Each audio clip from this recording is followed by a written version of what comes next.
Oke, halo teman-teman Ejalnesia semuanya. Terima kasih sudah datang ya di podcast kita. Nama saya Ricky Marbun. Saya ini seorang lulusan geofisika, itu sekitar 2012 yang lalu. Dan mungkin saya ingin cerita juga gimana saya perjalanan karir kali ya Mas Atar ya. Dari saya kuliah hingga masuk perusahaan impian saya saat ini, Selam Bersih. Jadi waktu awal masuk kuliah sebenarnya sedikit ada cerita unik nih Mas Atar. Sebenarnya saya tuh nggak pengen masuk teknik geofisika. Ya udah saya pengennya masuk teknik perminyakan. Kenapa gitu kan ya? Karena menurut kata teman-teman saya, wah dunia migas nih cuannya banyak nih gitu kan. Banyak cuan gitu kan. Wah, kita masuk ini aja nih dunia migas. Caranya gimana? Lewat teknik perminyakan gitu kan. Padahal awalnya sebelum saya pengen IT loh, Mas Atar. Pengen IT, dengar omongan teman-teman kayak gitu, wah langsung shifted gitu kan. Ideal banget. Iya, adaptif banget Mas. Adaptif banget. Nah, sayangnya waktu awal-awal kuliah itu nggak terlalu inilah ya, masih naif lah, polos, masih begajulan gitu kan. Kuliah di Bandung waktu itu. Dan setelah tahapan persiapan selama setahun di kampus, ada nih seleksi masuk jurusan. Nah, karena nggak bagus persiapannya, akhirnya tidak masuk teknik perminyakan. Masuknya ke selanjutnya, teknik geofisika. Yang mana waktu itu saya nggak terlalu tahu tuh geofisika apa. Yang pasti ada kata fisika. Fisika itu adalah mata pelajaran yang saya termasuk benci lah waktu SMA gitu kan. Terus kenapa diambil jadi Mas? Karena katanya di fakultas saya ada empat jurusan. Jadi ada teknik perminyakan, pertambangan, geofisika, dan metalurgi. Di metalurgi berurusan dengan nanti fisika dan kimia. Wah double lah pokoknya, udah fisika, kimia lagi kan. Kalau geofisika at least fisika aja deh gitu kan. Ceritanya cuma satu ya Mas, dari fisika doang. Akhirnya masuk teknik geofisika gitu kan. Nah, tapi gimana ya, kayak ngerasa aduh pengen banget nih di dunia migas gitu kan. Akhirnya cari-cari nih informasi nih, apa sih geofisika yang bisa masuk dunia migas gitu. Muncullah di Google pertama itu Selam Bersih. Wah, perusahaan apa nih gitu kan. Oke lah, nggak apa-apa, kita setup goal-nya dulu deh. Aku ambil cari kertas Mas Atar, aku tulis dalam tahun 2012, which is 3 tahun setelah masuk jurusan itu, saya akan lulus dan menjadi seorang geofisikawan di Selam Bersih. Nah, ini sebelum apply nih ya Mas, pas kuliah ini. Jadi pas kuliah itu sudah punya visi mau kerja di Selam Bersih. Demi masuk migas. Demi masuk migas, dan itu karena dari hasil googling. Ini kacau banget nih. Random banget ya. Nah, terus saya taruh di dinding karena menurut baca-baca di browsing Google, kalau punya impian tulis, taruh dinding, dilihat tiap hari gitu kan. Ya fast forward ke 2012 gitu kan. Akhirnya lulus dengan tertati-tati kan. Terus ada seleksi masuk Selam Bersih gitu kan di Oktober 2012. Saya coba masuk, gagal.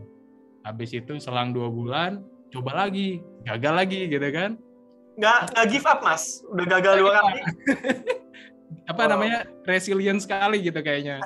Tapi hampir Mas, hampir give up. Saya putuskan, oke lah 1 kali lagi deh, kalau emang nggak masuk, udahlah, mungkin emang bukan jalannya gitu kan ya. Ya. Udah, akhirnya habis itu seleksi terakhir, lolos SR interview tuh Mas. Tapi belum ada posisi. Jadi saya coba kerja di perusahaan lain dulu kan.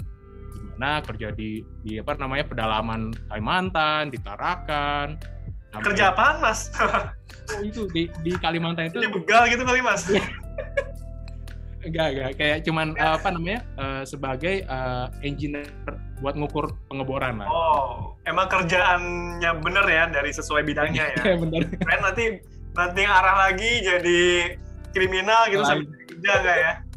Untungnya enggak Mas. Alhamdulillah enggak, oke. Alhamdulillah. Terus abis itu saya sempat juga setelah itu kerja di pedalaman hutan Jambi. sebagai pekerja akuisisi seismik namanya. Jadi banyaklah perjalanannya sampai akhirnya saya dipanggil sama Schlumberger. Wah, akhirnya dipanggil nih gitu kan. Ditawarkan posisi kantoran, syukurnya kantoran kan. Jadi udahlah. Tapi 6 bulan pertama disuruh ke lapangan, kamu ke lapangan gitu, belajar gitu kan di lapangan dunia migas gimana gitu kan. Uniknya Mas, itu di tengah laut gitu kan. Wah, gila di tengah laut. Pokoknya di situ aku istilahnya menganalisa lah lumpur, batu-batuan di tengah laut. Unik sih ceritanya, cuman mungkin panjang kali ya kalau aku terlalu detail ke sana kali ya. Ada satu cerita unik dan lucu sebenarnya. Kalau ingin didengarkan, tapi kayaknya mungkin fast forward aja dulu ya. Oke, boleh. Tapi jadi penasaran nih, Mas. Jadi penasaran ya? Oke. Mungkin aku boleh cerita kali. Boleh lah. Ya, silakan Mas. Jadi ada suatu ketika lagi ke laut ya, di platform migas lah. Wah, ini impian banget nih, kerja di tengah laut, di platform gitu kan. Terus ini agak unik dan menantang gitu kan. Jadi karena baru, aku prinsipnya pengen belajar kan. Growth mindset lah gitu kan. Wah, pengen belajar nih gitu. Jadi kerja di dunia migas itu kan shift-shiftan ya Mas Atar ya. 12 jam gitu kan ya. Terus pokoknya aku lewat jam itulah, lewat shift lah, biar bisa belajar banyak gitu kan. Nah suatu ketika saya mau belajar lebih banyak deh, saya lewat shift, saya nggak mandi gitu kan, nanti aja deh balik ke kamar buat mandi gitu kan. Taunya pas lagi belajar terjadi kejadian di mana adanya kebakaran. Kebakaran di mesinnya gitu. Terus akhirnya wah gimana nih gitu kan, ini unik banget gitu, unik tapi terus akhirnya kita selamatkan diri gitu kan, mungkin sekarang aku bisa senyum-senyum ya, tapi pas saat itu tuh wah tegang banget. Nah terus akhirnya kita menyelamatkan diri ke daerah safety area lah gitu kan ya, kita dibariskan, bener-bener suasananya tegang, semua orang tegang, gelap karena listrik mati kan, sampai harus dipadamin dulu apinya gitu kan. Ya akhirnya aku udah mati, tahu gitu tadi balik kamar dulu mandi kan. Nah terus uniknya Mas, maksudnya gini, gimana aku mau menggambarkan bahwa kerja di dunia migas itu keras tapi menarik sekali gitu, karena akhirnya api tersebut berhasil dipadamkan. Habis itu operation agak-agak slow down karena baru selesai kan dipadamkan. Nah, besok paginya, jadi kita semua tiduran tuh di lantai dekat-dekat akomodasi karena harus ready untuk dievakuasi gitulah, gitu kan ya. Terus pas di situ tidur di situ nunggu pagi, pas pagi mau makan nih ke daerah pantry lah gitu kan ya, karena tetap harus makan kan gitu kan walaupun ada kejadian itu. Pas masuk pantry kayak nggak ada apa-apa sama sekali Mas. Kayak orang udah main gaple, main apa. Jadi kayak hebat bener deh orang-orang migas ini. Maksudnya mereka tangguh banget gitu. Mentalnya baja sekali ya? Iya, mental baja sekali. Walaupun habis ada kejadian itu, nothing happens. Kayak besoknya as usual. Wah, itu seru banget sih memang. Ya. Jadi nggak perlu kita tenangin dulu yuk, ini dulu yuk, napas dulu. Nggak sama sekali. Nggak play aja udah, normal aja. Kayak nggak ada apa-apa yang terjadi gitu ya Mas. Hebat banget ya pokoknya temen migas tuh. Nah, habis itu salah satu cerita serunya. Intinya setelah setengah tahun aku dipanggil ke kantor kan buat jadi spesialis di geomekanik lah gitu kan. Nah 5 tahun di situ sempat diekspos ke pekerjaan marketing gitu kan, marketing untuk acara nasional hingga regional. Baru setelah dari situ kayaknya cocok nih jadi project manager. Nah disitulah mulai jadi project manager yang saat ini aku tekuni. Oke. Gitu. Nah Mas Riki udah berapa lama nih di Schlumberger? Saat ini mungkin hampir 8 tahun. Hampir 8 tahun? Sampai sekarang belum pernah ganti perusahaan nih? Semenjak masuk Schlumberger belum pernah. Sebelumnya kan ya itu tadi di hutan pedalaman, hutan Jambi, di Kalimantan. Jadi ini cinta mati lah ya Mas Riki. Amin lah gitu kan. Amin lah bisa terus berkarya di Schlumberger. Oke, nah berbicara karya Mas Riki di Schlumberger kita akan bahas ya. Tapi sebelumnya saya kan penasaran ya Mas. Again, oil and gas tuh nggak identik nih dengan agile. Oil and gas tuh identik dengan si air terjun atau si waterfall ini. Prosesnya rigid, kaku, cenderung plan upfront dan lain-lain lah. Itu kita semua tahu. Nah, yang saya penasaran, Mas Riki yang kuliahnya geofisika di offshore ngurusin lumpur pula, ya kan, dan juga di hutan, entah ngapain di hutan gitu, Mas Riki. Apa yang membuat Mas Riki ini belajar agile? Oh iya, ya betul. Pertama aku mau address yang pertama dari Mas Atar tadi ya, bahwa industri migrasi itu rigid, betul sekali. Karena industri migrasi itu selain udah mature ya, udah berpuluh-puluh tahun, mungkin ratusan tahun kali ya, Mas Atar ya. Itu memang sudah metodenya sudah kaku gitu kan. Nih, ini gitu kan prosesnya. Dan juga kita berdealing dengan high risk dan juga high cost dan juga tentunya high return gitu kan ya. Jadi mungkin dari situ makanya perlu struktur yang rigid gitu. Tapi saat ini kan kita semua udah tahu lah ya, semenjak ada bubble.com di tahun 2000-an, itu semua internet menyambungkan seluruh dunia lah gitu kan. Fast forward 20 tahun setelah itu atau 10 tahun setelah itu, semua orang, semua industri pelan-pelan harus masuk ke ranah digitalisasi gitu kan ya. Karena digitalisasi dari yang sebelumnya mungkin satu pekerjaan itu bisa 2 orang, sekarang mungkin hanya 1 orang dengan otomasi mesin ataupun software gitu kan ya. Sangat-sangat istilahnya mungkin kalau aku ambil dari istilah agile, buka, volatile, uncertain gitu kan, chaos dan mungkin ambiguous kan ya. Jadi sangat-sangat itu dynamic kan. Dari situ aku melihat bahwa semakin kesini kok semakin semuanya terdigitalisasi, semua bahkan pekerjaan-pekerjaan migas pelan-pelan mengarah ke sana gitu.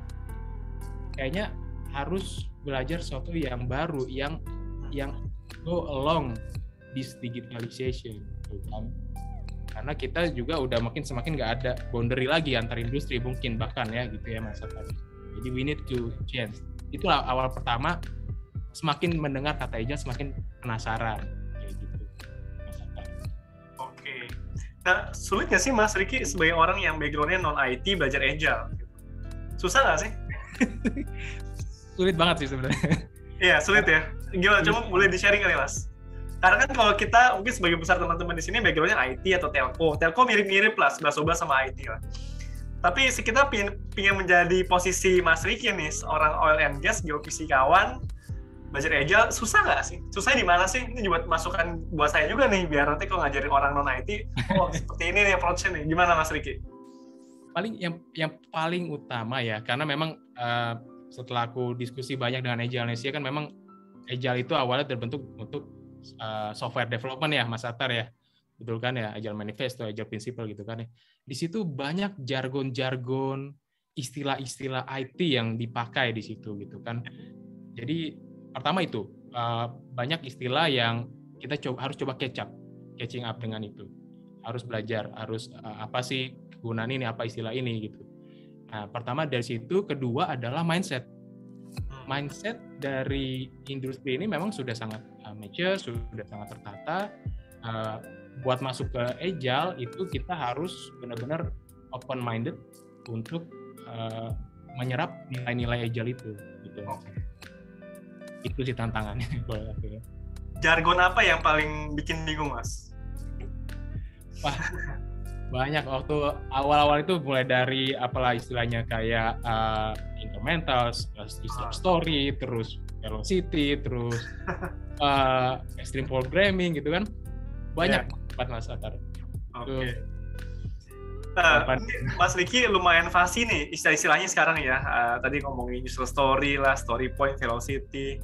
Ini karena buat rekan-rekan yang mungkin belum tahu, Mas Riki ini sudah certified PMI SCP. Betul Mas Riki ya.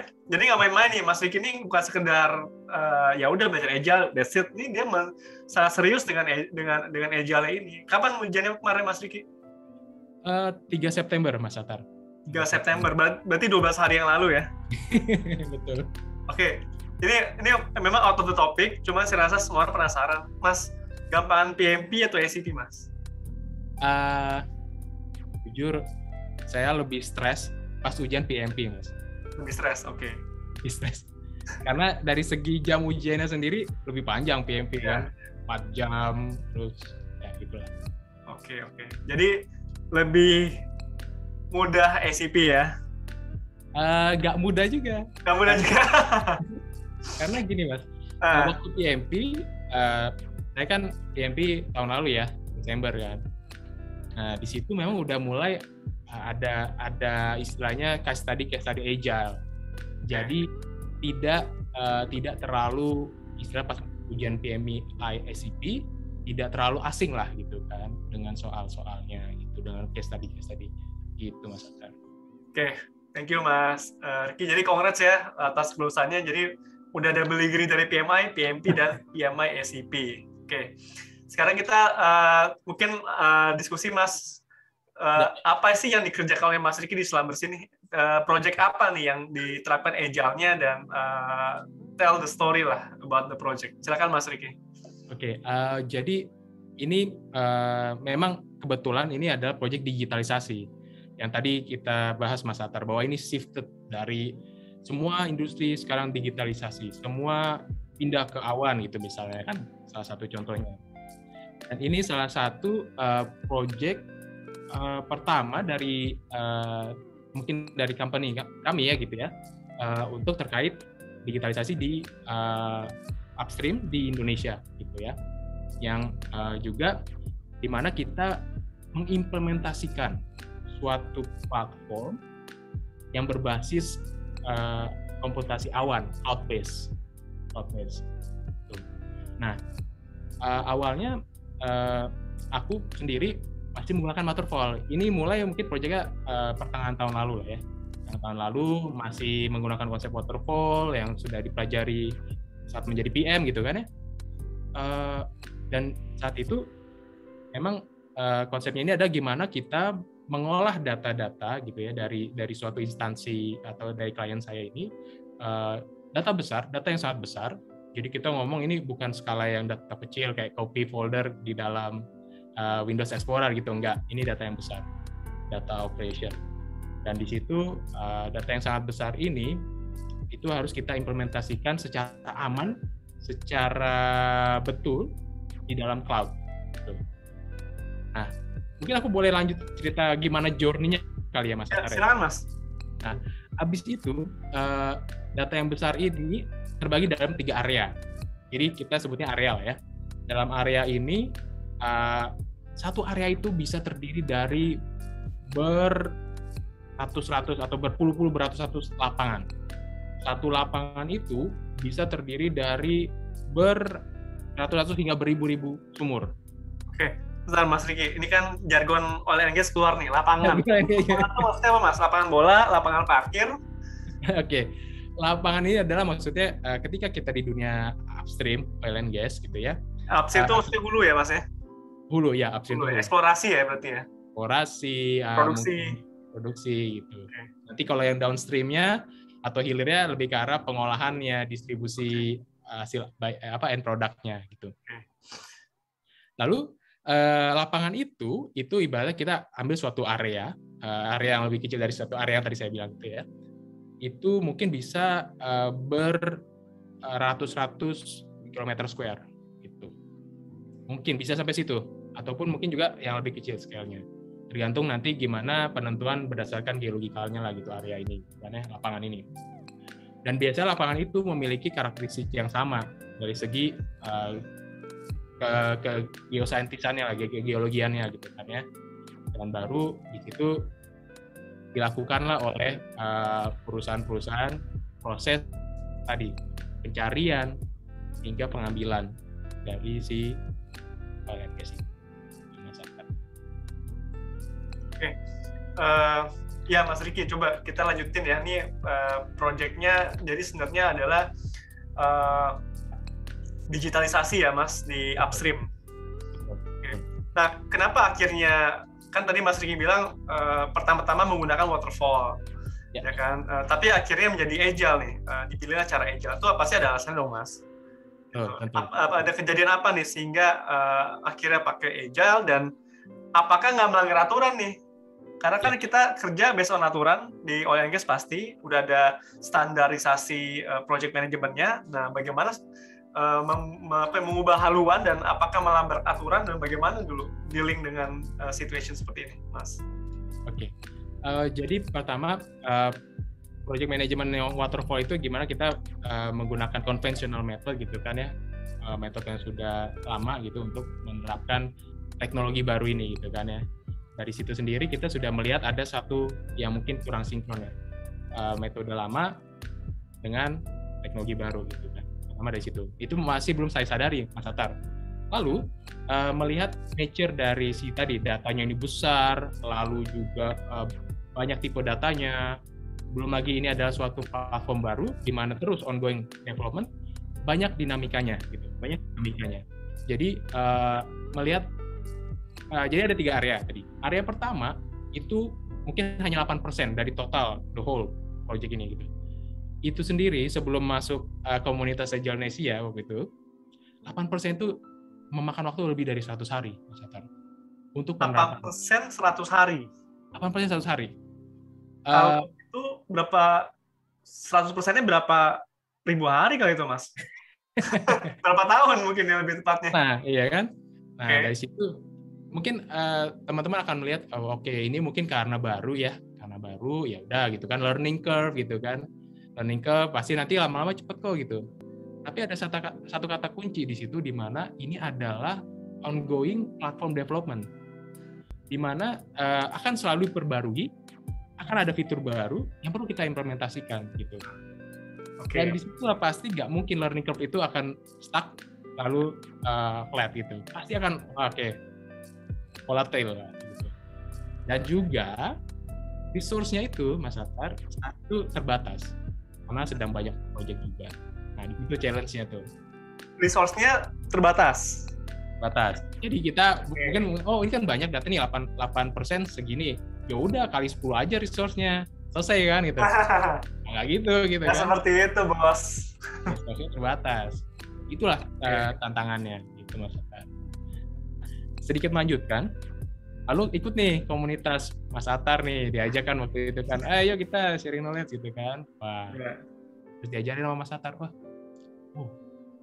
sebentar, dalam hati kan ngeliatin ini kan sharing knowledge-nya, ini kayaknya bisa ya dipakai ya di project ini ya gitu kan. Jadi waktu itu masih masa transisi tuh dari area 1 ke area 2 gitu kan. Dan aku mencoba yang later I know gitu kan, di belakang aku tahu bahwa aku meng-apply metode atau prinsip retrospektif dari Scrum gitu kan. Ini kayaknya bisa nih dipakai untuk buat proses lebih efisien. Kenapa? Mungkin pekerjaannya sama ya, Mas Atar ya, dari 3 area itu. Hanya mungkin ada beberapa sedikit data dan juga tadi fitur-fitur baru, kan? Jadi ini ada semacam iteratif proses di situ. Karena we know, tapi kita harus optimalkan. Oke lah, kita coba I do the leap of faith, lompatan takdir gitu kan, lompatan kepercayaan gitu kan. Oke, kita apply nih di area kedua gitu kan. Nah, itu awal mulanya apply aja di project ini. Jadi it takes a leap of faith ya, Mas. Betul. Nah, tuh teman-teman nih ya yang pada hadir nih, yang mau coba-coba Agile, you need to have a leap of faith, gitu. Tapi Mas Riki masih belum jawab pertanyaan saya loh. Ini melanggar aturan nggak sebenarnya?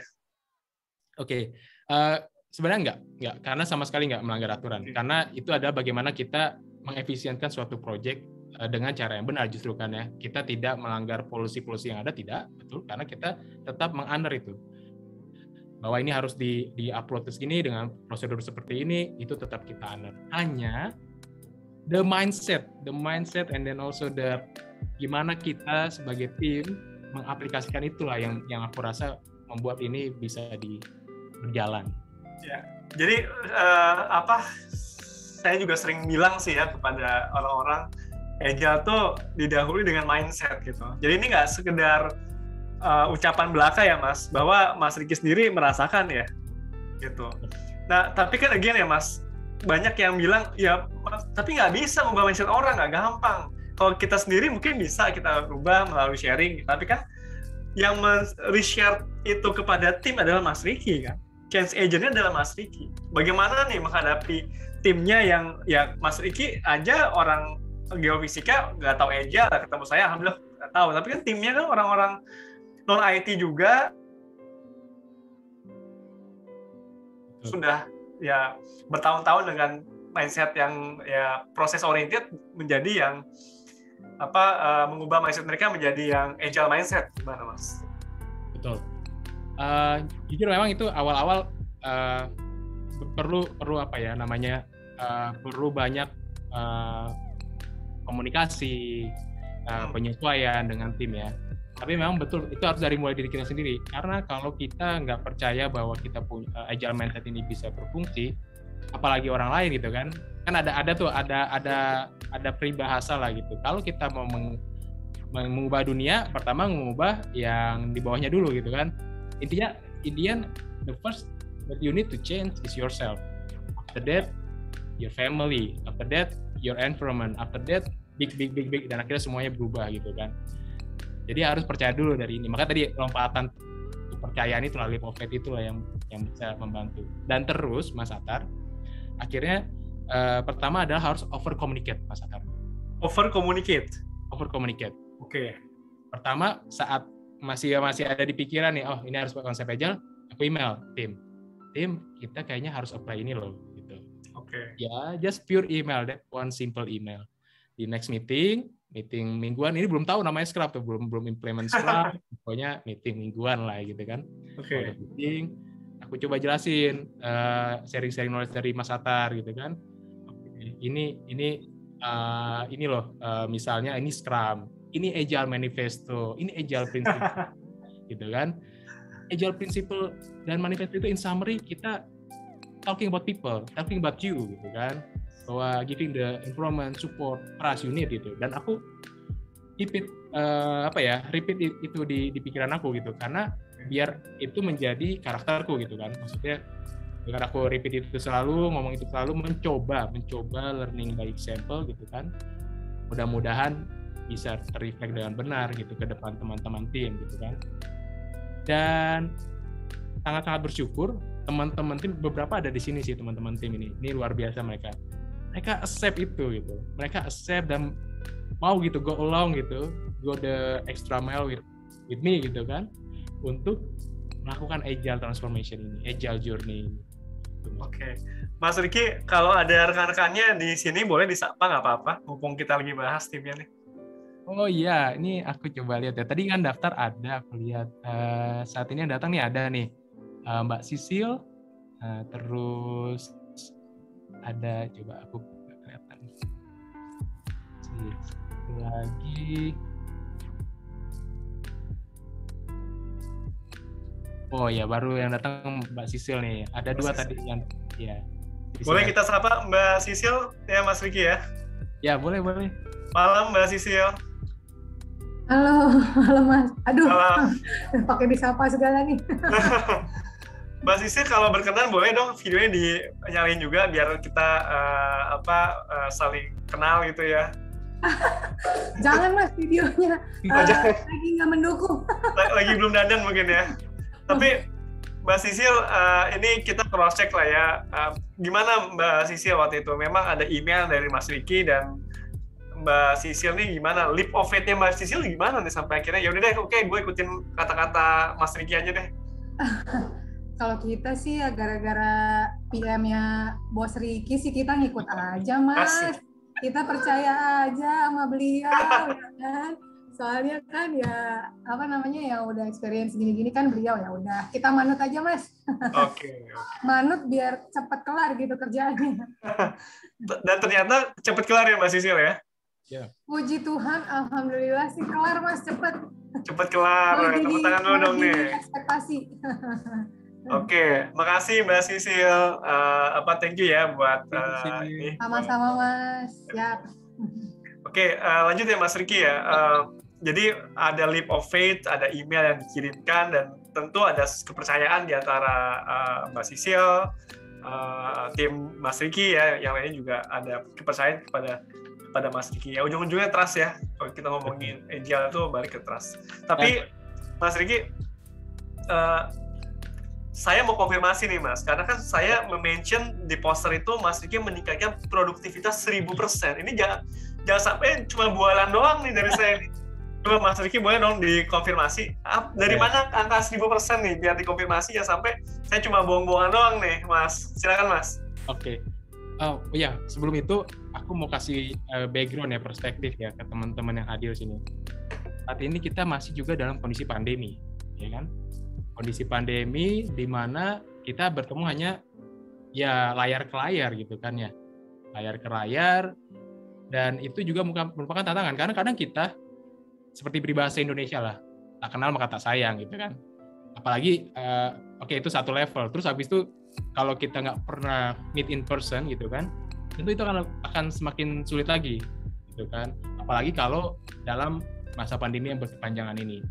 There's another challenge about how to build this trust, this nurturing the teamwork gitu kan ya dalam masa pandemi ini. Oke, nah balik ke bukan sekedar bualan gitu ya, mudah-mudahan ya. Oke. Betul Mas. Nah, jadi gini Mas Atar, tadi kan aku berbicara ada 3 area. 3 area yang sangat besar datanya. Area pertama itu adalah 8%. Area kedua itu 30% lah mengcover data. Dan area ketiga itu more than half. Okay. Jadi we do with agile, we do the second area. Jadi sebelum masuk bagaimana pembuktiannya itu, yang perlu aku mau share adalah gimana kita sama-sama bersama tim itu merubah mindset dan merubah pola kerja kita. Dari awalnya itu kita hanya meeting seminggu sekali gitu kan, atau mungkin kadang kalau misalnya progress aja gitu karena waterfall gitu kan ya, kalau ada progress ataupun ada milestone gitu kan ya, meeting itu kita coba pelan-pelan masuk Scrum, metode Scrum. Jadi ada 2 metode agile teman-teman yang aku pakai di sini adalah Scrum dan Kanban. Kenapa? Halo Mas Atar?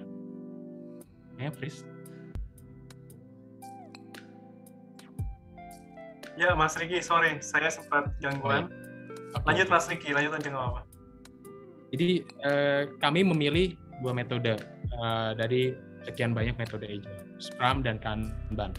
Jadi dari Scrum itu prinsipnya adalah intinya kita melihat pembagian role, ada product owner, ada development team, dan juga ada Scrum Master.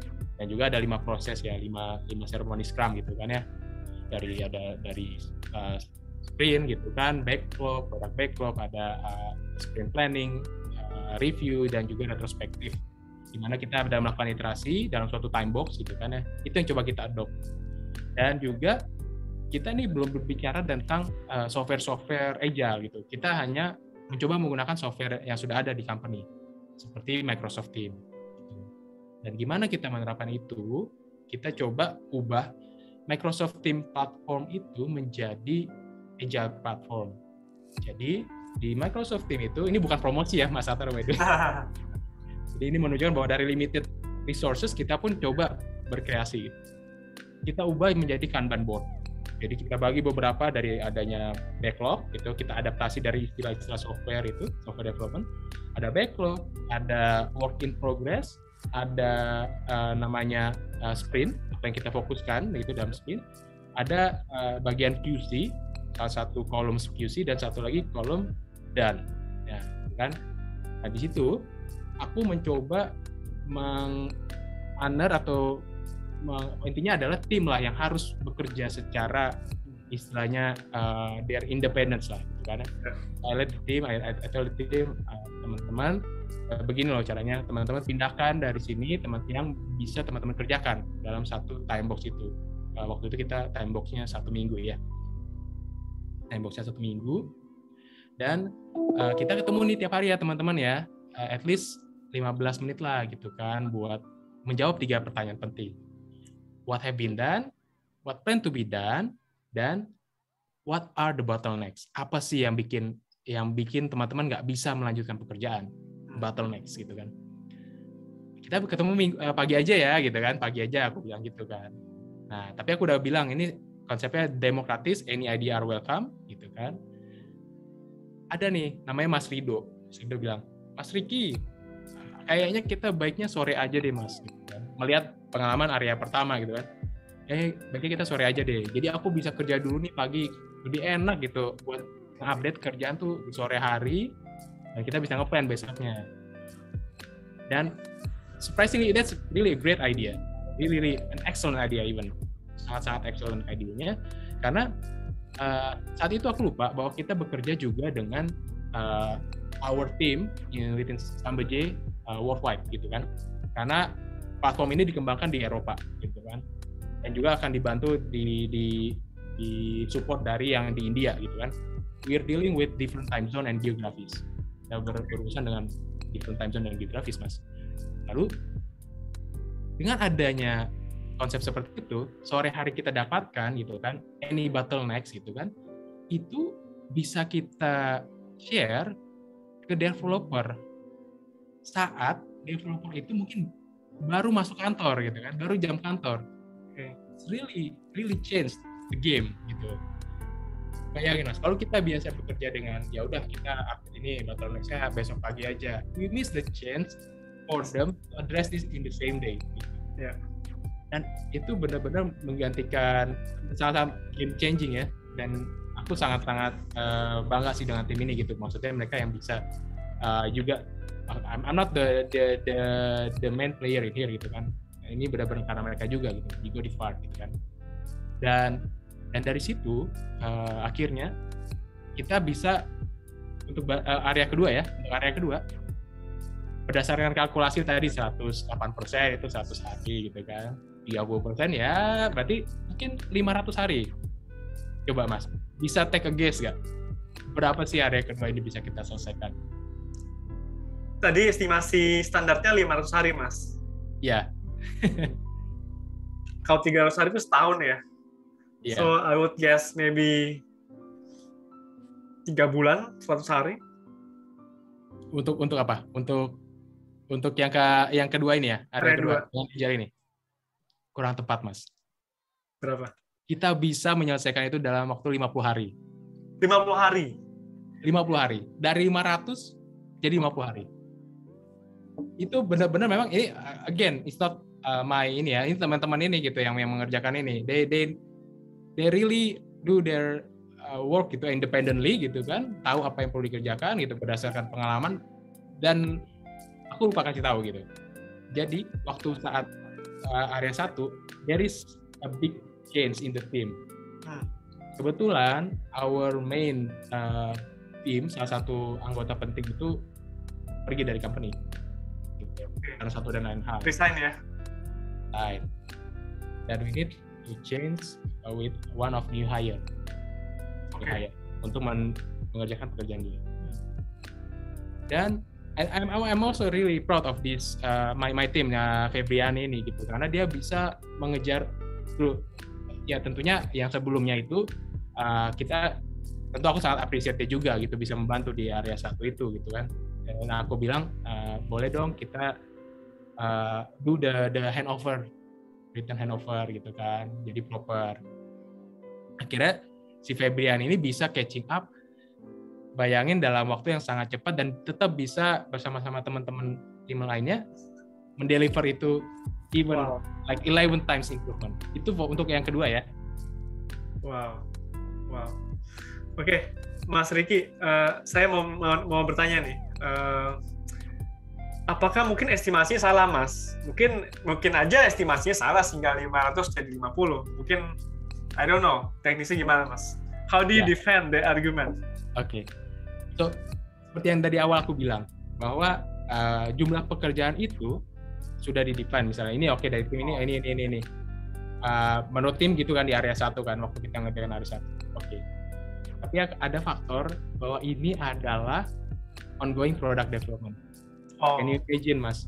Oh yeah, okay. The trend is not going down justru. The trend of the task is getting up and bigger gitu. Ya. Bisa-bisa delay-nya lebih panjang dibanding plan-nya mungkin ya. Betul. Bisa ya. Oke. Dan aku rasa dengan adanya optimisasi dari Scrum di sore hari itu untuk different zone area, that's really changed the shortcut time shortcutnya ya gitu. Jadi really optimize that, dan itu yang bisa mempress itu jauh sekali. Oke, Mas Riki. Ini kita masih ada sekitar 20 menitan nih Mas Riki ya. Sebelum nanti teman-teman boleh tanya jawab langsung pada Mas Riki. Ya. Saya mau nanya lagi Mas. Jadi yang bikin lebih cepat tuh apa sih Mas? Jadi istilahnya nih kalau ada kuncinya nih apa nih? Apakah komunikasi yang lebih cepat? Atau timnya jadi lebih ahli dalam mengerjakannya? Atau apa nih? Apa yang membuat ini jadi lebih cepat gitu? 500 dari 50? Ya, tentunya Agile Manifesto itu ya, aku melihat ya. Pertama, kita melihat people interaction itu yang over the tool and processes gitu. Okay. Jadi dengan adanya interaksi Scrum itu, kita komunikasi tiap hari, we build trust with each other, dan dari adanya Kanban board di dalam Teams itu, everyone knows what their colleague doing, their peer doing, right? Semua orang tahu apa yang mereka lakukan gitu kan, dan itu tertata di situ. Dan aku juga mencoba menerapkan jangan sampai kita malah heavy di dokumentasi kayak Mas Atta. Oke. Jadi sesimpel mungkin gitu. Sesimpel mungkin jangan bikin nanti di dalam Kanban board-nya PPT di-update PPT gitu kan tiap hari gitu. Itu kan dokumentasi ya yang berlebihan. Kecuali nanti di akhir project kita bikin annual report, karena ini adalah hybrid ya, tentunya kita tetap harus bikin itu kan ya. Not dealing with 100% agile process. Jadi nilai-nilai agile-nya itu yang individuals and interaction over process and tools itu benar-benar emang ini kuncinya Mas Riki ya? Manifesto itu Mas, kalau aku melihat itu dan lagi juga ada working software atau working product is our primary progress measure. Jadi kalau memang tidak ada bug, ada isu, ada apa, ya kita pass on gitu sampai itu benar gitu kan. Okay. Lalu juga collaboration with the client, ya ini mungkin kita karena kita masih hybrid, kita masih perlu juga kan pelan-pelan masuk ke klien bahwa ini loh kita agile gitu kan ya. Itu yang memang masih perlu kita improve terus. Dan satu lagi the other one ya changing the plan. Nah, itu yang bisa kita bikin adapt dan lebih cepat, efisien. Oke, Mas. Nah, kalau tadi kan kita dengar cerita keberhasilannya Mas Riki ya. Semua ketika sudah berhasil, wah anak-anak kayak keren ya. But we do not like to see the process, Mas. Karena proses may look ugly gitu ya. Tapi setiap keberhasilan pasti melalui proses yang ya naik turun lah gitu. Nah, kalau tadi kita melihat hasilnya Mas Riki berhasil seperti itu, tapi apa challenge yang dihadapi selama the whole process? Apakah memang it's like cerita dongeng yang suddenly everything back to the back on track dan lain sebagainya? Tapi apakah ada sisi lain dari cerita ini, Mas? Ya, tentunya ada, karena maksudnya di awal-awal kita perlu melakukan mindset change itu kan ya. Dan memang kalau aku rasa setiap orang, dan aku beruntung punya tim yang juga open minded dan juga adapt gitu, itu akan tentunya lumayan berbeda bila close minded. It will be another level of challenge. Kita harus keep educating, keep communicate bahwa gini loh value-nya, itu yang bakal jadi challenge untuk yang orang yang close minded. Dan memang itu juga over communicate itulah aku coba lakukan ke seluruh stakeholder sampai level manajemen, bahkan level di world fight-nya pun aku bilang.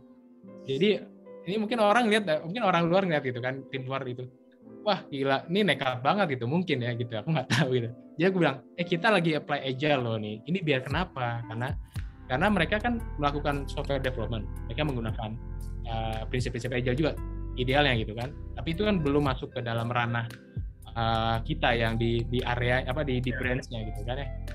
Jadi aku bilang, ini biar kita bisa align sama kalian, your way of working kita coba align, jadi kita in harmony. Yes.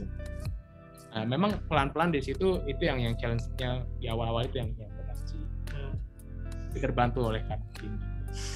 Jadi close mindset definitely apa ya, a big no ya di agile transformation ya Mas.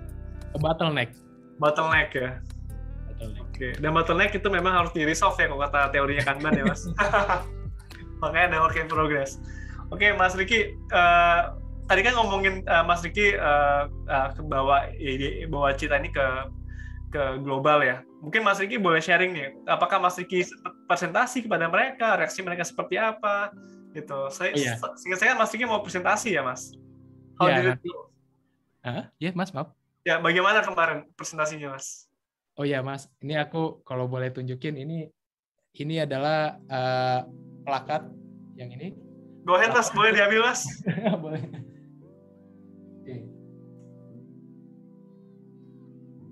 Oke. So, ini adalah plakat, mungkin aku tutup judul ya, karena ini internal. Ya, boleh. Plakat waktu kita presentasi project ini. Boleh lebih detail Mas, itu logonya nggak kelihatan tuh. Oh. 2021 Symposium Asia Basin Award, oke. Gimana Mas, dapatnya?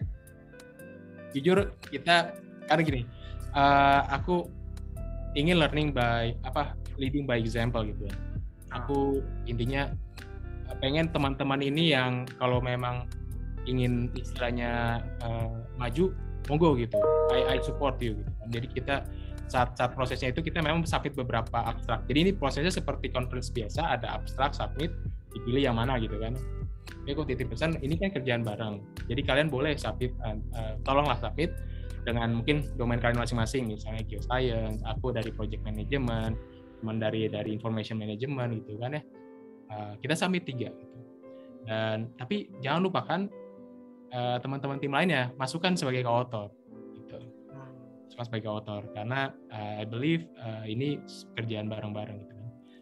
Dan yang diterima yang dari project management side dan itu kita presentasikan di level Indonesia. Jadi aku nggak expect banyak ya Mas ya, maksudnya aku baru gitu di Agile, maksudnya tidak like seasonal like 20 tahun gitu kan.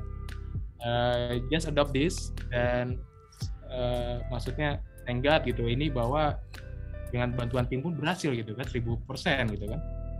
Dan itu menarik perhatian manajemen dan kita bawakan dan menang lolos ke level Asia.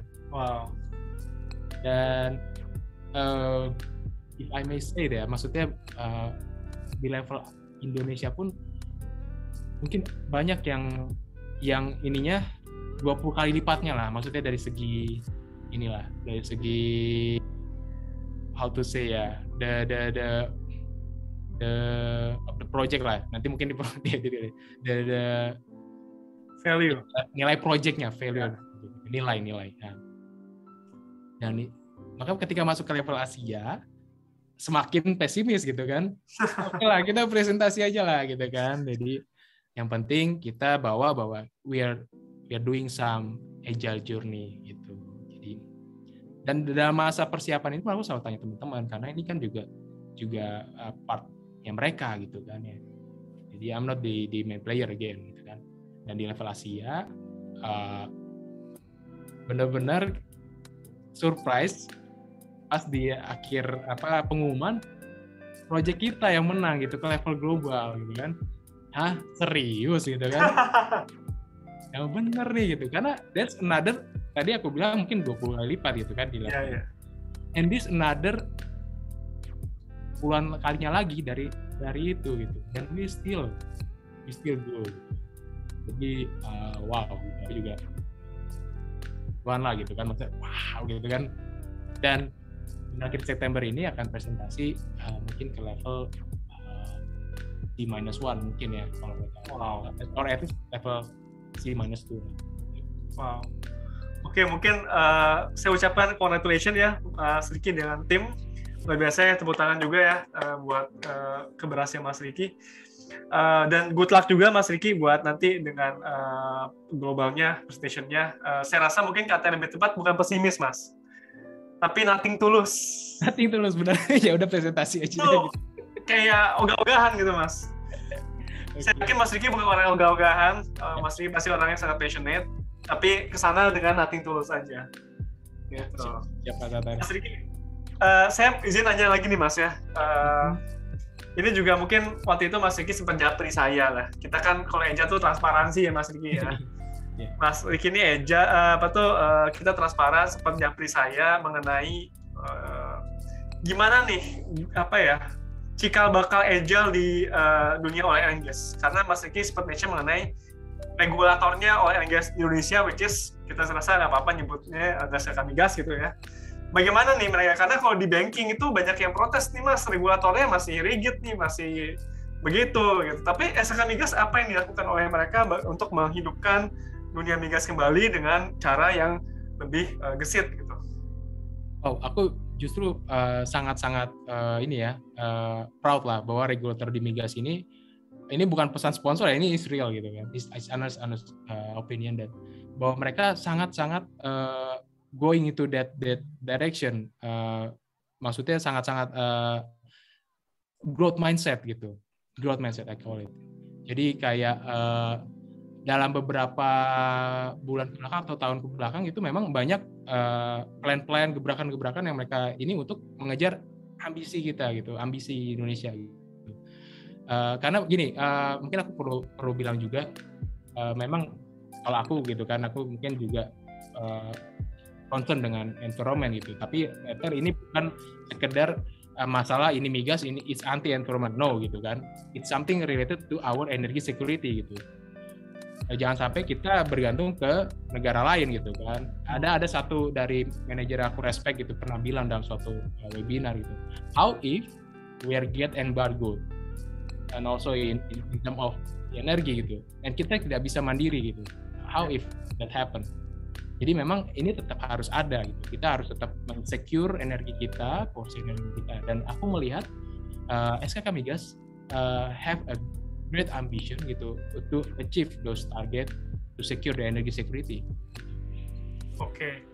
Ya Mas Riki, terima kasih. Jadi cikal bakalnya sudah mulai ini Mas Riki ya, sudah mulai berjalan, regulator juga sudah mulai menyesuaikan juga di sisi SKK Migas. Tapi mungkin juga Mas ya, the power of kepepet ya Mas, jadi akhirnya berbenah gitu ya. Jadi memang ya kan, apakah nanti pivot ya dunia oil and gas kita entah ke arah mana ya, kita akan lihat aja gitu. Mas Riki, saya masih penasaran nih dengan award yang tadi diraih oleh Mas Riki dalam tim ya. Jangan-jangan pesertanya cuma satu orang doang nih ya, kan makanya jadi pemenang. Emang waktu dulu kompetisi sama mana aja Mas? Negara mana gitu? Apakah hanya Indonesia doang? Pesertanya cuma Mas Riki doang? Oke, jadi to put into konteks ya. Pertama di level Indonesia, aku boleh taruh bentar, ambil bentar. Boleh. Sepertinya banyak penghargaan nih Mas Riki nih. Jadi untuk yang Indonesia, ini jadi kita bersaing dengan sekitar 100 submission ya. Wow. Project. It's different project, different division gitu kan ya. Dan itu in total worldwide. Jadi kita prosedurnya berbarengan, submit di satu masa lini waktu gitu kan. Dan itu diseleksi dari tiap-tiap negara. Tiap negara baru masuk naik ke regional, baru masuk ke global. In total submission itu ada 1.700. 1.700. Dan Mas Riki pemenangnya nih. Ya, yang ini untuk Indonesia aja, ini Asia Basin, dan yang nanti kita mungkin ada sekitar 30 dari 1.700 yang masuk ke global. Gitu. It's the whole company. Wow. Oke, jadi itu juga nggak percaya. Kompetisi yang sangat sengit ya sebenarnya. Sangat sengit. Dan ya, jujur itu juga makanya kita jaw dropping gitu kan ketika lolos gitu ke global gitu. Underdog ya Mas ya? Underdog, benar-benar underdog. Oke, Mas Riki, beralih nih ya, saya tadi ingat Mas Riki ngomongin Microsoft Teams ya sebagai tools-nya. Gitu. Ini saya juga cerita apa adanya Mas Riki ya, saya kan orang IT. Orang-orang IT aja kadang-kadang males Mas update di project planner-nya Microsoft atau di males, ya kan? Tapi ini kenapa nih, kok bisa Mas Riki, bahkan bukan satu orang yang membuatnya, tapi tim yang mengupdate-nya ya Mas, itu menurut saya itu luar biasa, karena bahkan ada perusahaan yang meng-hire seorang admin khusus buat ngupdate kayak gitu-gitu doang Mas, ada. Apa rasanya, Mas? Aku rasa ya memang teman-teman ini, makanya aku bilang aku mungkin beruntung kali ya, teman-teman ini yang memang passionate gitu kan. Mungkin juga karena agile mungkin sesuatu yang baru kali ya. Mungkin. Jadi mungkin ini juga challenging buat mereka. Oh, menarik nih gitu. Dan bahkan nanti ke depannya untuk proyek-proyek lain yang mau agile, aku berniat gimana kalau kita coba pakai agile games gitu, mungkin buat selingan gitu. Just challenge your creativity, so everyone on board, everyone adapt this mindset. Mas Riki, jadi kalau saya kan Indonesia ini kan baru podcast ke-7 nih, Mas. Ya, Mas Riki yang ke-7. Coba ya, baru ke-7 sudah ada 2 peserta dari Oil and Gas. Yang satu Mas Nofri, saya nggak boleh sebut nama company-nya. Dia menerapkan daily stand up yang sangat menurut saya sangat efektif ya, udah 2 tahun baik WFO maupun WFA jalan dengan baik, dan beliau sudah share juga di salah satu podcast di awal, dan sekarang Oil and Gas lagi nih. Gitu. Apa kabar nih teman-teman nih orang-orang IT nih ya? Yang saya sampai sebutin nama-namanya nih di sini. Ya kan? Jadi ayo nih kita the power of kepepet juga nih. Kita orang-orang Oil and Gas sudah mulai pivoting ke arah sana. Orang-orang IT ini masih jungkir balik, Mas. Update aja susah, Mas, ya kan? Mesti dijaga sama polisinya, agile gitu, Mas. Ya kan, supaya orang-orang update. Jadi lebih banyak apa namanya? Comprehensive documentation ya. Jadi working software-nya gitu. Oke, Mas Riki, saya rasa saya ada satu pertanyaan terakhir ya kepada Mas Riki.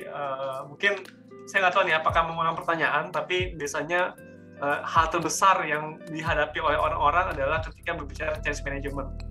Ya kan, change management. Apakah Mas Riki ini memang membentuk tim change agent supaya orang-orangnya punya role model bagaimana kerja barunya, atau literally nggak ada change agent, ya udah just do whatever we have to do gitu for agile. Seperti apa, Mas, mekanisme change management-nya waktu itu? Ya, jadi memang jujur karena tadi di awal ada tantangan adalah limited resources. Kita nggak punya privilege untuk create change agent. We need go with this together gitu kan ya. Jadi memang dengan cara kita tiap hari scrum, tiap hari kita mencoba role play gitu dengan as a scrum master, product owner, ataupun juga dengan as a development team. Kita coba adopt apa yang teman-teman IT lakukan di industri mereka. We tried, dan mudah-mudahan nih benar gitu, eventually akhirnya kita juga jadi ya itu change agent itu gitu. Dan ketika nanti ini akan mudah-mudahan nanti message ini going ya, maksudnya bergema di global symposium nanti gitu. Hey, we can do this gitu. Let's do this. It's the whole company. Mudah-mudahan gitu kan. Wow. Dan you have this. Maksudnya di Microsoft ini kebetulan juga porsi Kanban itu memang nggak bisa dibikin hidden ya, nggak bisa di-lock. Jadi the team can actually learn from in the team itu ya, yang khusus itu maksudnya bisa belajar gitu. Siapa yang diundang ke situ yang tentunya related ke project ya gitu kan. Karena kita tetap berhati-hati gitu kan. Untuk mempelajari gimana sih konsepnya. At least we just set one of the example for the company. Biar mungkin kita bukan yang terbaik gitu kan. Mungkin ada yang jauh lebih teratur, tapi at least we can show one example. Ya, luar biasa, Mas Riki. Mungkin saya coba tutup ya podcastnya dengan satu mungkin kesimpulan, Mas Riki ya. Dan teman-teman tentu setelah ini boleh juga pertanyaan kepada Mas Riki. Kita ada sesi sekitar 15-30 menit. Pasti banyak yang penasaran nih dengan implementasi Agile Mas Riki gitu. Jadi saya kalau meng-quote kata Mas Riki di awal, bagaimana proses perubahan yang dijalankan, berarti sebenarnya memang ada tingkatannya, Mas ya, ada iteration-nya, Mas ya. Kalau Mas Riki coba dari diri sendiri, ya kan, kemudian ke lingkungan sekitar dan lain sebagainya. Dan dimulainya juga sebenarnya Mas Riki, ini kalau saya boleh tanya, Mas Riki pernah training Scrum nggak sih? Atau waktu itu Agile doang, Mas? Scrum belum pernah kan ya?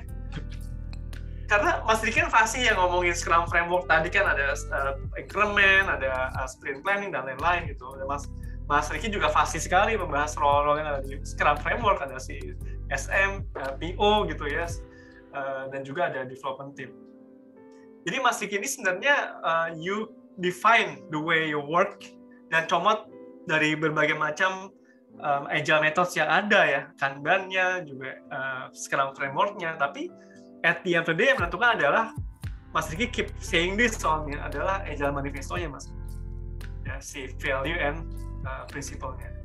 Jadi untuk memulai perubahan Agile itu kita nggak usah dengan cara waterfall ya. Jadi kalau ada konsultan datang ke perusahaan membawakan Agile Transformation Roadmap, tapi bentuknya analisis, habis itu desain, habis itu implementation, habis itu testing, it doesn't work like that ya Mas Riki ya. Untuk transformasi itu adalah journey ya, tadi Mas Riki selalu mengatakan adalah agile journey. So mulailah dari kita sendiri, mulai dari saya gitu ya, mulainya sekarang ya Mas, jangan 2 tahun lagi, 3 tahun lagi, dan mulailah dengan cara yang simple atau sederhana. Jadi 3S ya Mas, pendekatan kerjanya Mas Riki dalam implementasi agile transformation. Oke, mungkin kita kasih applause buat Mas Riki sebagai narasumber dalam podcast malam hari ini, sesuatu yang sangat mendobrak ya, nggak sekedar di dunia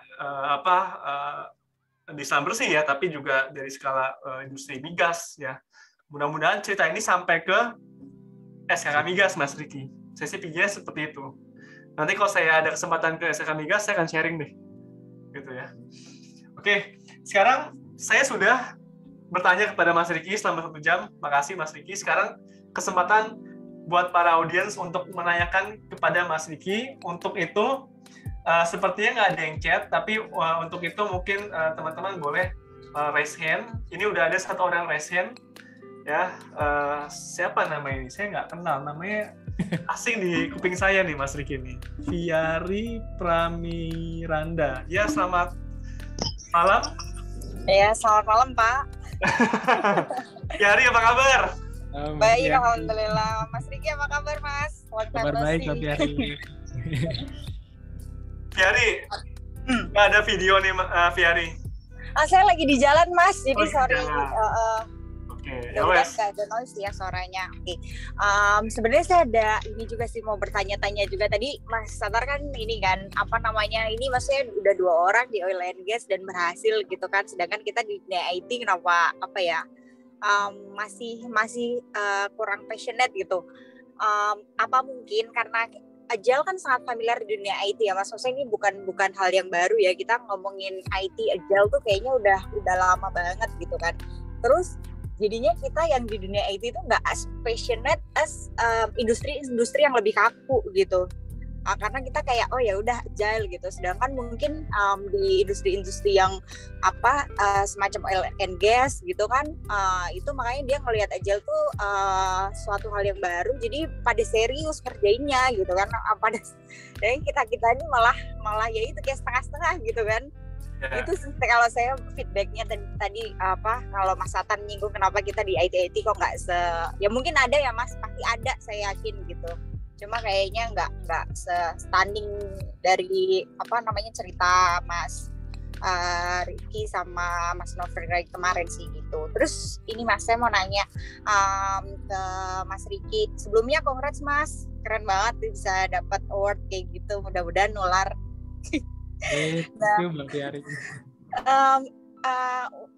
Pas waktu ini kan kalau dari Mas Riki cerita kan tadi underdog, nggak nyangka-nyangka, tapi aku yakin dari Mas Riki juga tahu kan strength-nya timnya tuh apa gitu. Dan menurut Mas Riki sendiri apa nih Mas, selain passionate dari teman-teman, menurut Mas Riki apa sih yang bisa bikin menang gitu di antara yang lain, gitu aja sih. Thank you Mas Riki.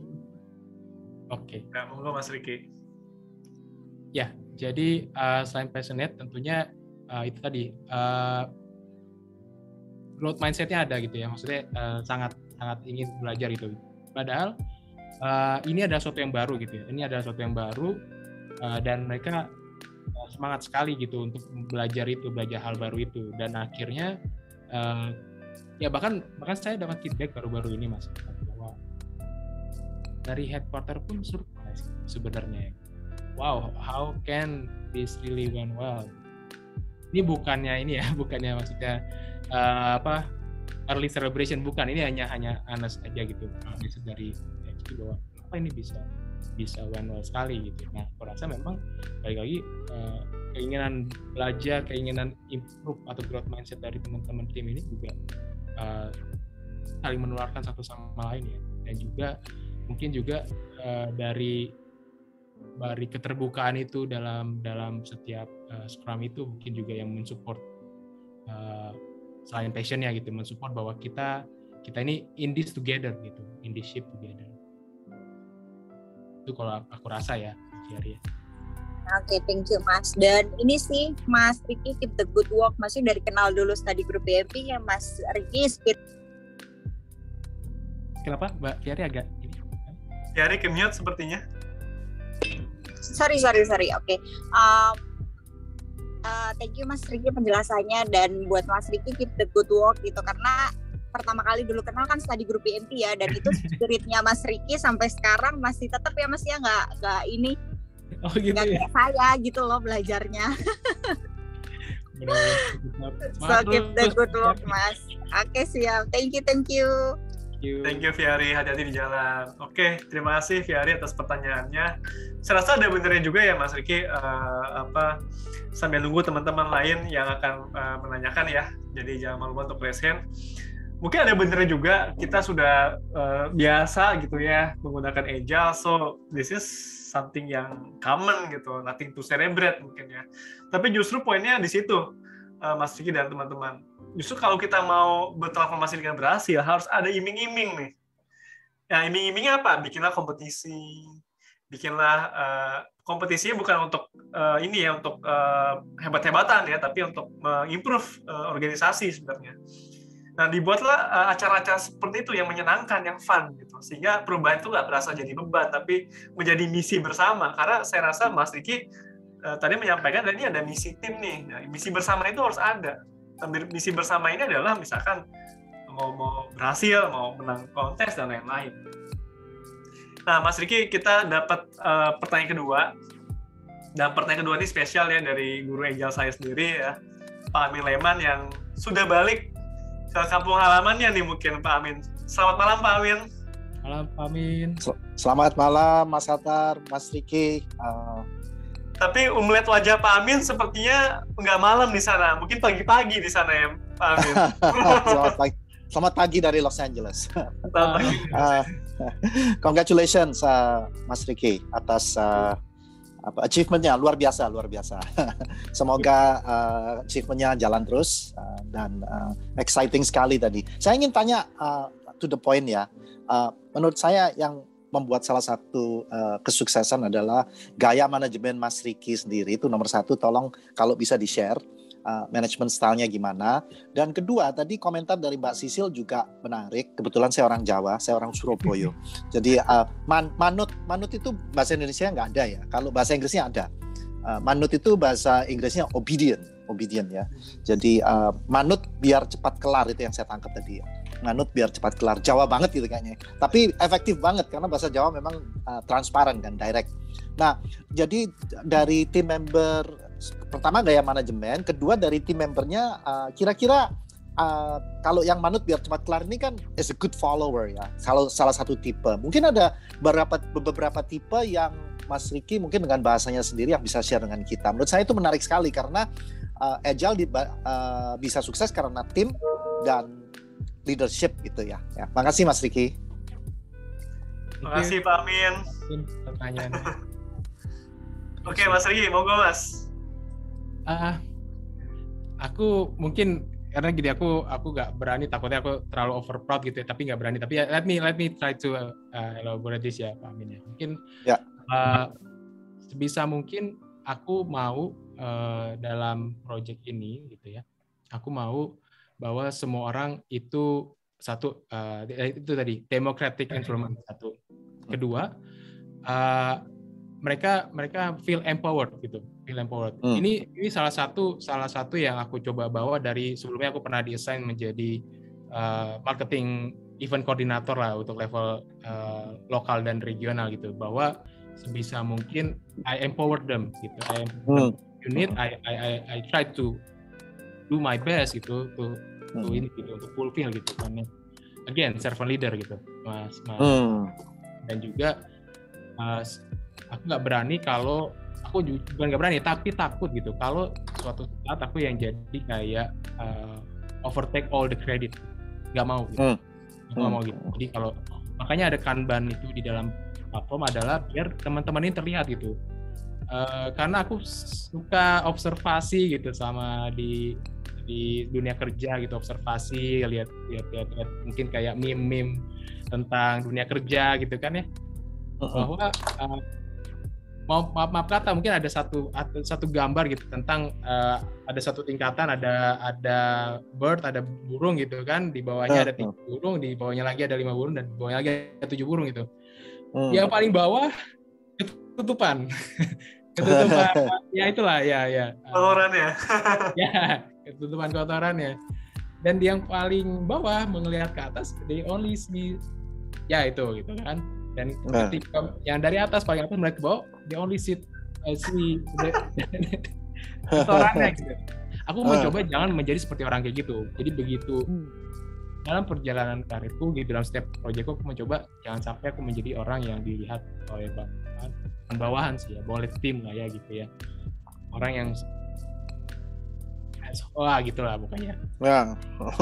Jangan sampai kayak gitu. Jadi sebisa mungkin mereka menganggap aku bisa approachable.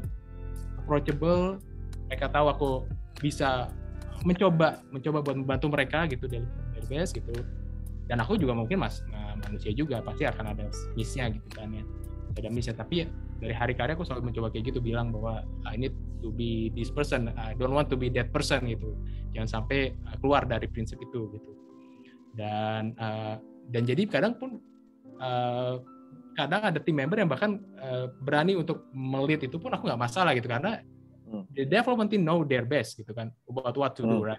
That's the concept of agile gitu. Kita sebagai Scrum Master memfasilitate gitu kan ya, servant leader gitu. Jadi sebisa mungkin aku repeat itu tiap hari, jangan sampai aku jadi yang seperti yang orang-orang bicarakan itu gitu.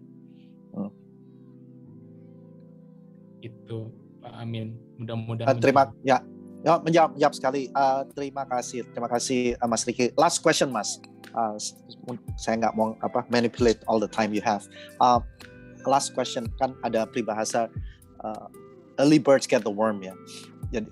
Jadi kan di timnya Mas Ricky sendiri itu lebih banyak early bird-nya atau atau yang nocturnal people atau gimana? Saya cuman interested in finding out the makeup of your team members. Silakan. Ya. Surprisingly gitu kan, banyak tim ini kadang ya, kesalahanku juga sebagai Scrum Master itu mungkin telat 1-2 menit gitu. Bahkan timnya yang mulai duluan gitu, datang duluan kayak 2 menit sebelum, 5 menit sebelum. Wow gitu kan, mereka sangat hebat gitu. Nah, jadi it consists of highly motivated people. It is gitu.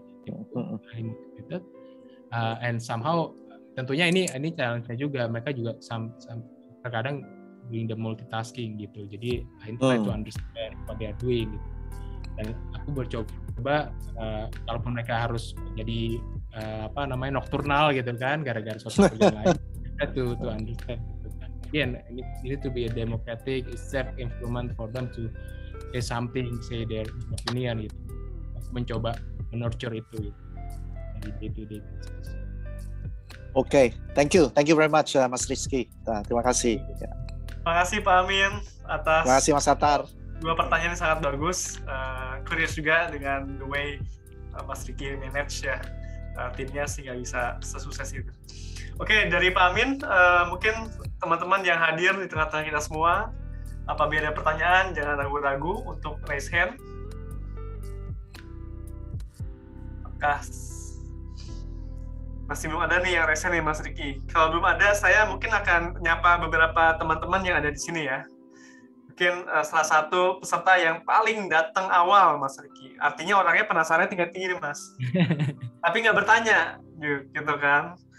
Itu ada salah satu tim saya yang namanya Ernest Nugraha. Jadi kalau di grup kita panggilnya Bro E nih. Selamat malam Mas Ernest, ada nggak nih? Halo, selamat malam. Halo Mas Ernest. Mas Ernest.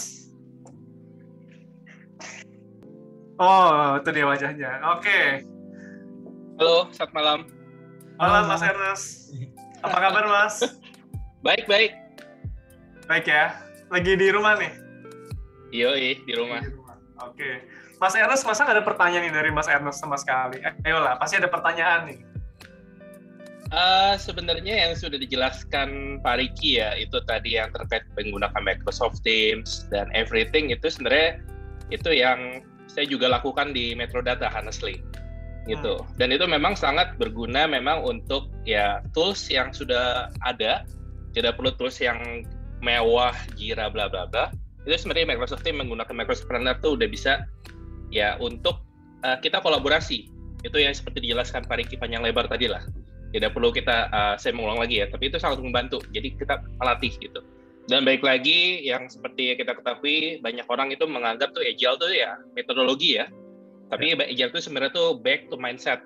Jadi kalau sekedar kita menjalankan Scrum, Hybrid, atau Kanban, tapi dengan belum ada Agile mindset, itu ya bukan Agile juga gitu loh. Jadi itu sangat penting gitu. Kolaborasi dan ya prinsipal dan value itu sangat penting. Itu the point of Agile sebenarnya. Dan itu saya sangat setuju dengan Pak Riki. Itu good example, seriously.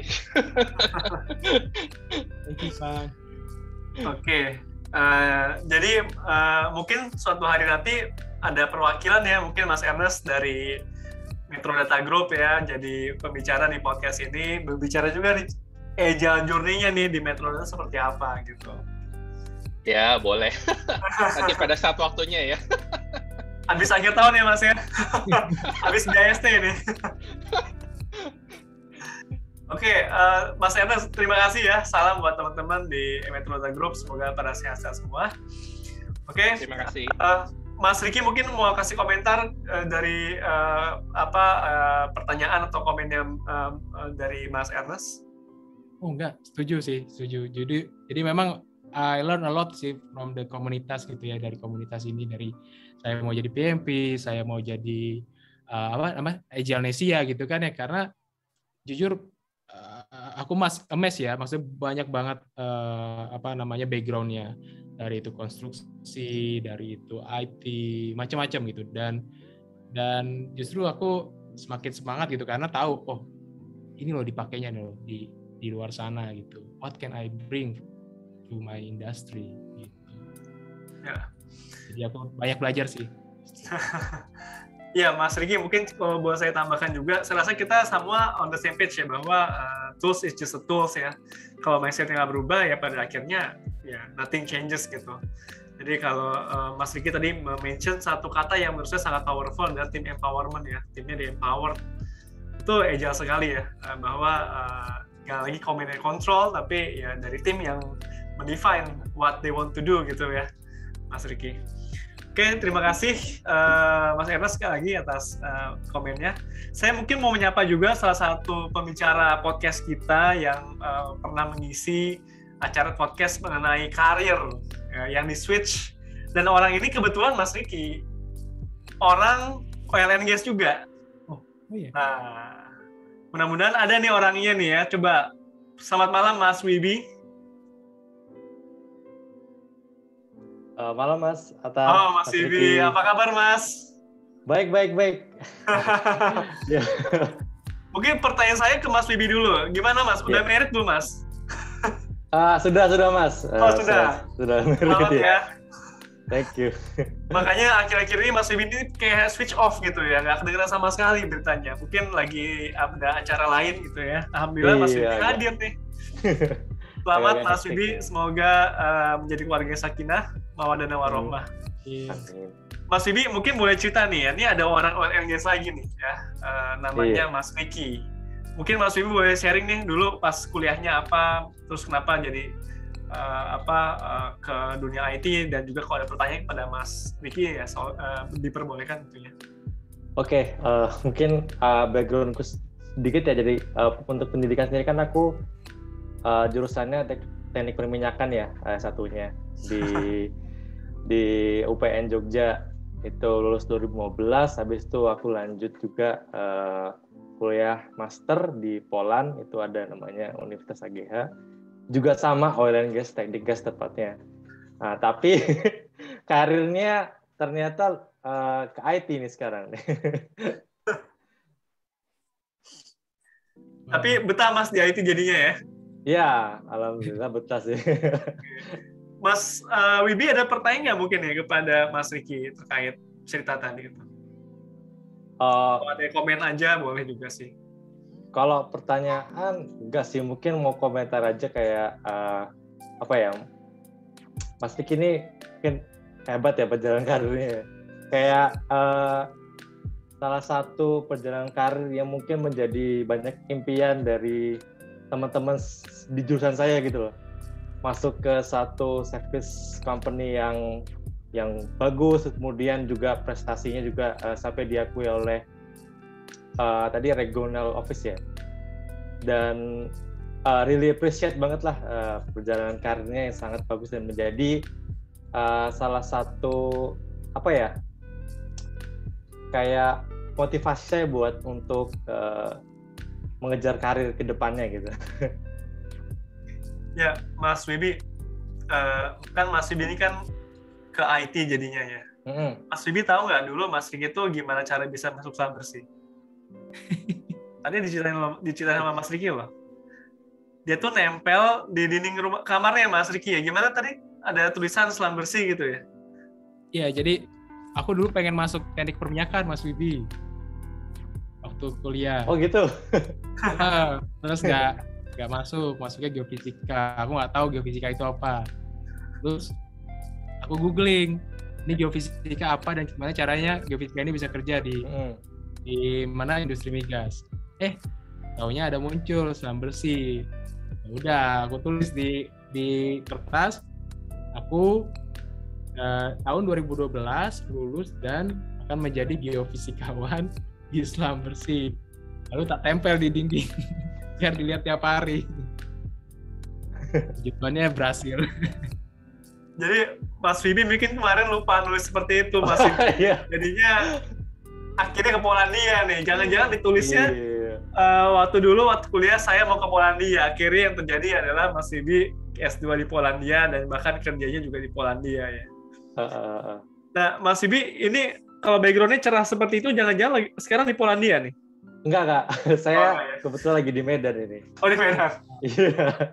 Jadi rencananya gimana Mas ke Polandianya? Sekitar bulan Oktober atau November, insya Allah berangkat ke Poland lagi. Oke. Kerja di sana Mas ya? Iya. Luar biasa. Di Brandly. Mungkin teman-teman yang ingin tahu kerja di mana, di Brandly, perusahaan buat education ya Mas? Betul. Oke. Mas Wibi, terima kasih ya sudah nyamperin kita semua. Ya. Semoga sehat-sehat di Medan sana. Semoga karirnya juga makin cemerlang ya, terutama karirnya di Polandia mengharumkan nama Indonesia nih ya, seperti Mas Wibi, Mas Riki yang mengharumkan nama Indonesia juga di dunia internasional. Oke. Ya, tadi udah ada Mas Wibi cerita, Mbak Fiari, Pak Amin, gitu. Silakan nih teman-teman yang mau ngasih komen, masih pertanyaan kepada Mas Riki. Kita beruntung nih dapat ketemu selebritinya dari Selam Bersih nih ya, sampai ke level regional ya, memenangkan apa? Selam Bersih Idol kali Mas ya. Oke, ada pertanyaan mungkin dari teman-teman? Makasih. Ya. Oke, kalau nggak ada, saya mau minta tolong kepada teman-teman semua untuk membuka videonya, karena kita akan akhiri acara podcast dengan foto bersama, gitu. Silakan. Mas Satar, sebelumnya kalau saya boleh kasih satu komentar. Boleh Pak Amin. Enggak, tadi menarik yang Mas Ricky bilang ditempel di tembok itu. Jadi kalau boleh saya sarankan, itu sebetulnya nanti di podcast berikutnya saya akan kasih topik itu ya. Itu kan ilmu apa perwujudan. Jadi our words become our world. Ya. Jadi kata-kata kita menjadi dunia kita. Mungkin saran saya untuk Mas Ricky akan ditulis kembali untuk menjadi next juaranya ini yang presentasi next selanjutnya. Bukan hanya Mas Ricky saja, tapi semua team member believe in that statement. Jadi dari situ pasti terwujud karena what we conceive becomes reality. Nah, terima kasih. Ya, Pak Amin. Nasihatnya sangat bagus dari Pak Amin. Jadi mungkin bukan suatu kebetulan ya Pak Amin ya, dengan menuliskan di kertas, ditulis, dibaca tiap hari. Your words becomes your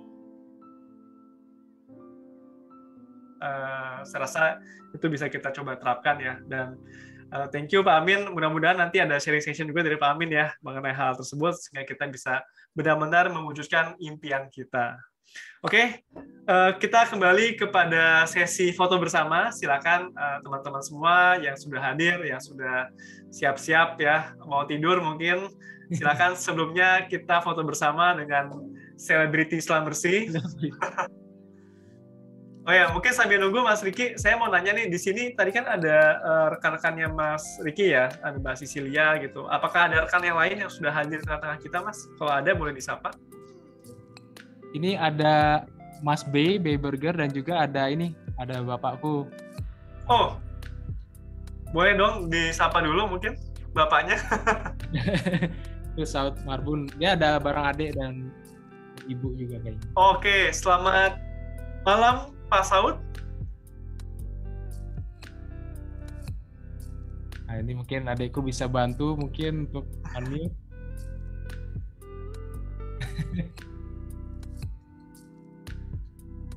Oke, mungkin lagi ini kali. Agile Family nih Mas. Agile Family, yes. Betul sekali.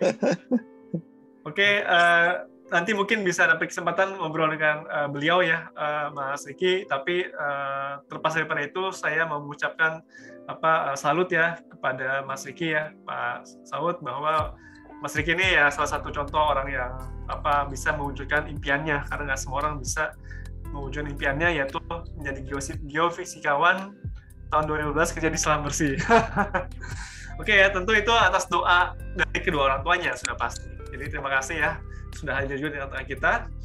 Oke, kita foto bersama. Pak B Burger juga sih. Oh iya, selamat malam Pak B. Lagi di mana nih? Malam. Saya baru sampai rumah, baru sampai rumah. Iya, dari luar tadi. Kasih Pak B udah join. Iya, keren Pak Ricky.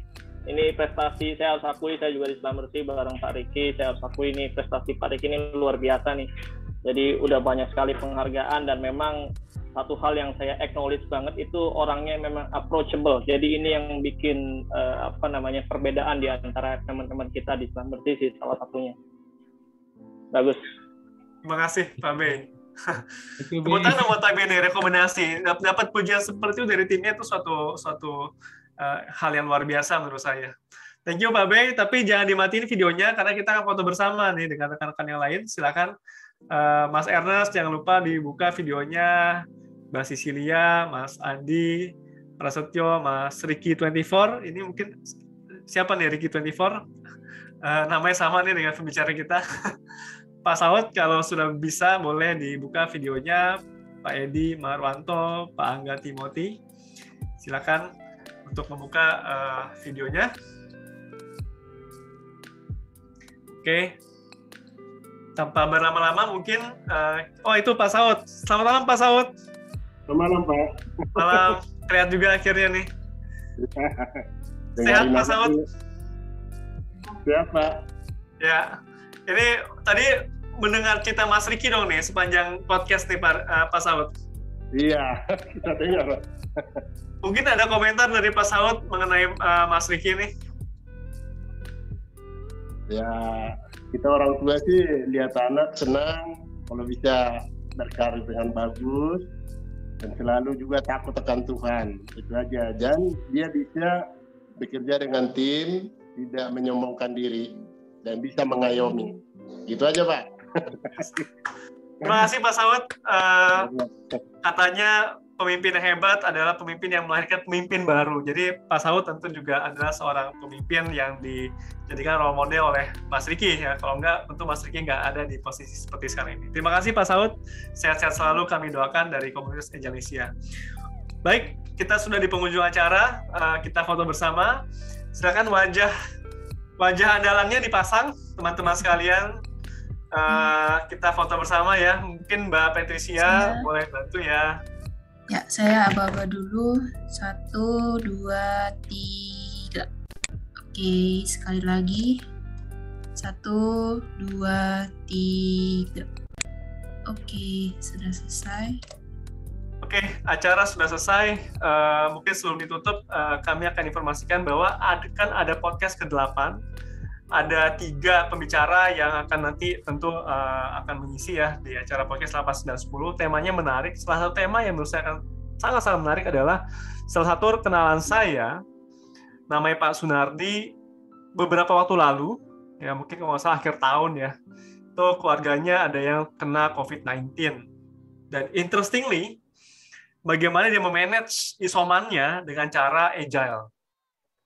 Gitu. How COVID-19 bisa handle dengan cara agile, dan Pak Sunardi akan membawakan topik itu yang akan sangat menarik, dan tentu ada beberapa topik lainnya yang akan juga didiskusikan dalam podcast seri-seri berikutnya. Akhir kata, saya sebagai perwakilan dari Agilnesia mengucapkan terima kasih sebesar-besarnya kepada Mas Riki atas keberhasilannya, atas prestasinya yang luar biasa, dan again dari dunia oil and gas yang kita nggak sangka-sangka, at least saya surprisingly nggak menyangka. Berarti sebenarnya ada 3 pembicara dari orang oil and gas, ada Mas Riki, Mas Nofri, dan Mas Wibi, ya kan, background-nya adalah oil and gas, berarti sudah setengahnya adalah orang-orang non-IT. Jadi mudah-mudahan di next acara orang-orang IT jangan mau kalah, ayo kita juga harus men-sharing juga ilmu-ilmunya, karena biar jatuh makin lama makin grow dengan cara yang benar ya Pak Amin ya. Karena nanti diajarin agile caranya nggak benar Pak Amin ya. Itu yang berbahaya. Dan alhamdulillah Mas Riki juga pendekatannya adalah ke manifesto ya, individuals and intention over percentage. Terima kasih atas waktunya dari para Agilnesian. Mohon maaf apabila masih ada kekurangan di sana-sini. Semoga kita bisa bertemu kembali di acara podcast berikutnya, dan untuk jadwalnya akan kami sampaikan lebih lanjut melalui sosial media kami di LinkedIn, dan juga silakan nonton video ini di YouTube yang akan diupload dalam 1 hingga 2 hari ke depan di channel Agilnesia. Selamat malam, salam sehat, wassalamualaikum warahmatullahi wabarakatuh, dan selamat istirahat.